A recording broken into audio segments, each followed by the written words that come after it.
Welcome to my channel bio simplified. सभी बच्चों का स्वागत है मेरे चैनल पे। आज मैं एक क्लास 12 चैप्टर जो बहुत ही इम्पॉर्टेंट है, मॉलिक्यूलर बेसिस ऑफ इनहेरिटेंस, उसके ऊपर मैं फर्स्ट वीडियो लेके आई हूँ। मॉलिक्यूलर बेसिस ऑफ इनहेरिटेंस जो है, जेनेटिक्स पढ़ने के बाद थोड़ा आपको ये चीज़ समझ में आएगा कॉन्सेप्ट। प्रिंसिपल ऑफ इनहेरिटेंस में मैंने मेंडल्स जेनेटिक्स के बारे में डिस्कस किया था, फैक्टर देन क्रोमोसोम का के ऊपर थोड़ा डिस्कशन किया था। बट इस चैप्टर में बेसिकली आपको अब जेनेटिक मटेरियल का बारे में पढ़ना पड़ेगा। तो 19th सेंचुरी के बिगनिंग में बहुत सारे साइंटिस्ट कोशिश कर रहे थे कि जेनेटिक मटेरियल एग्जैक्टली जो है वो ऑर्गेनिज्म में क्या है, प्रोटीन है ना, न्यूक्लिक एसिड है, राइट, या फिर कार्बोहाइड्रेट लिपिड है। तो इस दौरान एक साइंटिस्ट मिशर ने तो न्यूक्लिन मॉलिक्यूल और न्यूक्लिन उनके एक सब्सटेंस आइसोलेट किया था, WBC से एक्सट्रैक्ट किया था ऑफ पस सेल। फिर बाद में जाके इन 1928 में फेडरिक ग्रिफिथ बोल के एक साइंटिस्ट है, वहाँ उन्होंने बहुत ही एक रिमार्केबल काम किया था इन सर्च ऑफ DNA और in search of genetic material हम बोलेंगे। तो उन्होंने जो एक्सपेरिमेंट किया था वो he used a bacteria called Streptococcus pneumoniae or Diplococcus pneumoniae. Now this bacteria causes pneumonia in the animals, okay, and this bacteria has two types or strains. एक है आपका रफ स्ट्रेन जिसको R स्ट्रेन से denote करते हैं, और दूसरा है S स्ट्रेन या फिर उसको स्मूथ स्ट्रेन बोलते हैं। अभी जो ये R स्ट्रेन है ये ए विरुलेंट है। ए विरुलेंट मतलब नॉन पैथोजेनिक है, it can not cause pneumonia in the animals. But जो एस स्ट्रेन है वो विरुलेंट है, means pathogenic, highly pathogenic and causes pneumonia in the animals. अभी ये विरुलेंट क्यों है? Because this type of strain of this streptococcus pneumoniae, they have some polysaccharide layer that added this virulence property to the smooth cell of streptococcus. Okay, तो इस experiment में उन्होंने एक animal का यूज़ किया था, वो एनिमल है माउस। इसके ऊपर उन्होंने एक्सपेरिमेंट किया था। तो बेसिकली इस एक्सपेरिमेंट में किया क्या गया, 4 बेसिक स्टेप्स है इस एक्सपेरिमेंट का। सबसे पहले रफ स्ट्रेन जो है, नॉन विरुलेंट या फिर ए विरुलेंट बैक्टीरिया, उसका सेल सस्पेंशन लिया और माउस में इंजेक्ट किया। After injecting in the mouse he found that the mouse survive मतलब माउस को निमोनिया हुआ नहीं, वो जिंदा बचा हुआ है, ठीक है। जब उन्होंने स्मूथ स्ट्रेन जब डाला, माउस में इंजेक्ट किया, आप देख सकते हो it has extra yellowish layer right outside. So this is the polysaccharide layer which is adding extra virulent property to the S strain. So when he injected this smooth strain into the mouse body, he found that mouse dies due to pneumonia. Then in the third step, again he took smooth or S strain, but this time he actually supplied heat, high temperature to the smooth strain. तो इस cell suspension को उन्होंने heat किया under the flame, and then he injected this entire heat kill smooth strain into the mouse, and he found that this time the mouse survived, does not undergo death. Fourth step was very, very important and a remarkable step of this entire experiment. Then he took some heat-killed smooth strain and he mixes that with the rough strain. तो दोनों को मिला दिया, R strain को भी डाला और heat-killed smooth strain भी डाला, ठीक है। आप देख सकते हो मिक्सचर है दोनों का। और जब माउस में इंजेक्ट किया तब क्या देखा गया, mouse undergo death due to this pneumonia. Now why it happens?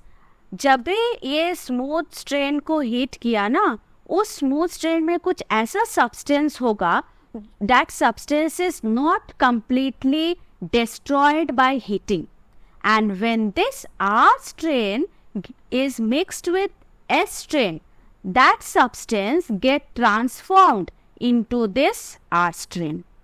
वो substance S strain से ट्रांसफॉर्म होके R strain में चला गया, तो आर स्ट्रेन क्या हो गया, रफ स्ट्रेन क्या हो गया, वो तो अब विरुलेंट प्रॉपर्टी उसमें आ गया, और वो विरुलेंट प्रॉपर्टी आने से that lead to death of the mouse. Okay, so now let us see what is the conclusion drawn by Griffith on this experiment. He concluded that this, I just now told you that somehow that heat kill bacteria, it has certain substance or certain factor which does not get destroyed by heating, and that causes the transformation of R strain into S strain, and this process is known as bacterial transformation, and that substance is known as transforming factor और transforming principle. लेकिन अभी तक ये identify नहीं हुआ था कि exact genetic material है क्या, लेकिन ये पता चला कि कुछ जेनेटिक मटेरियल है जो ट्रांसफॉर्म हो रहा है, ठीक है, एक सेल से दूसरे सेल में. After that, after Griffith, another scientist Avery MacLeod and McCarty, उन्होंने भी बहुत अच्छा एक एक्सपेरिमेंट किया था. इस एक्सपेरिमेंट में क्या हुआ था, इन्होंने भी स्ट्रेप्टोकोकस निमोनी बैक्टीरिया यूज किया था. तो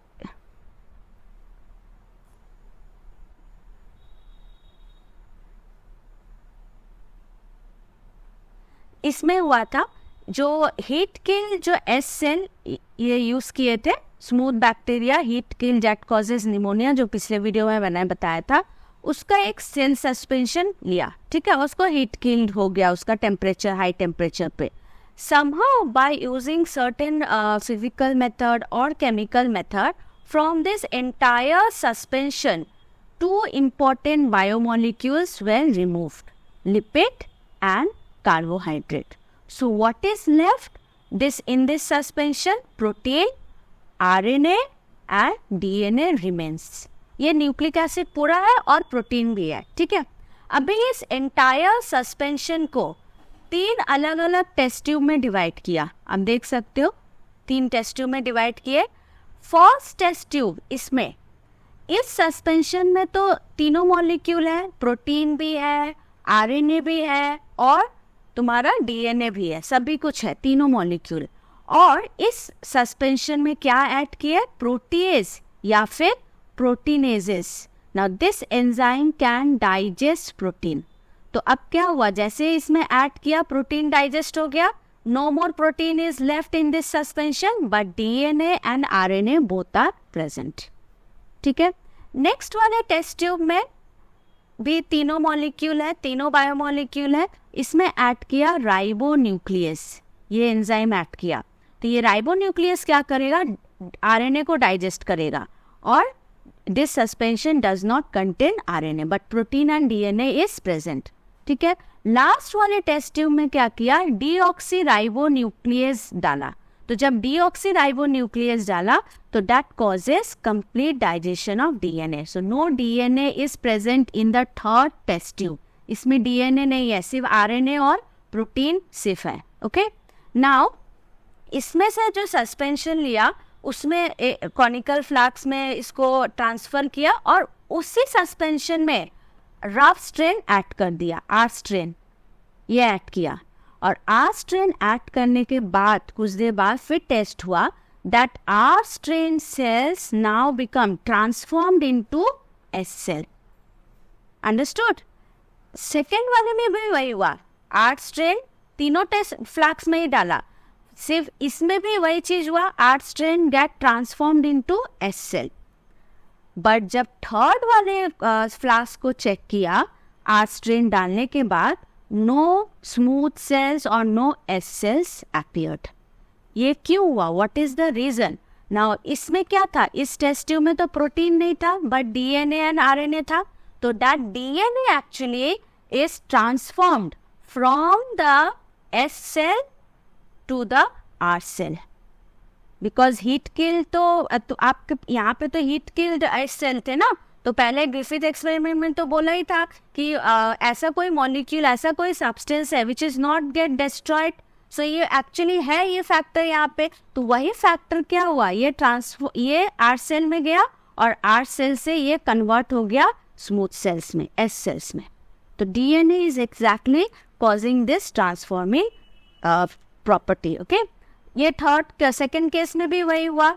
RNA नहीं है बट DNA और प्रोटीन है, तो यहाँ भी DNA वही काम कर रहा है. DNA of this heat killed S cell is still present, that is causing transformation of this R cell into S cell. But third conical flask में no DNA is present. Deoxyribonucleic acid डाला जिसके कारण DNA digest हो गया. तो ये जो heat killed S cell का जो DNA था वो completely digested in this test tube. That is why no smooth cells appear. Clear? So that means what? In this first big conical flask and second conical flask, complete transformation take place, but in the third one, no transformation occurs. So from here, what is concluded? Transformation cannot occur unless DNA is present. Therefore, DNA must be the hereditary material. Protein or RNA is not the hereditary material. It is not causing any transformation. I hope concept is clear. तो next video में मैं फिर से इसी search of DNA पे दूसरे तरह का एक्सपेरिमेंट डिस्कस करने वाली हूँ. कोई भी क्वेरी हो आप प्लीज़ कमेंट बॉक्स में लिखिए, डालिए, मैं उसका आंसर करूँगी. Thank you so much for watching.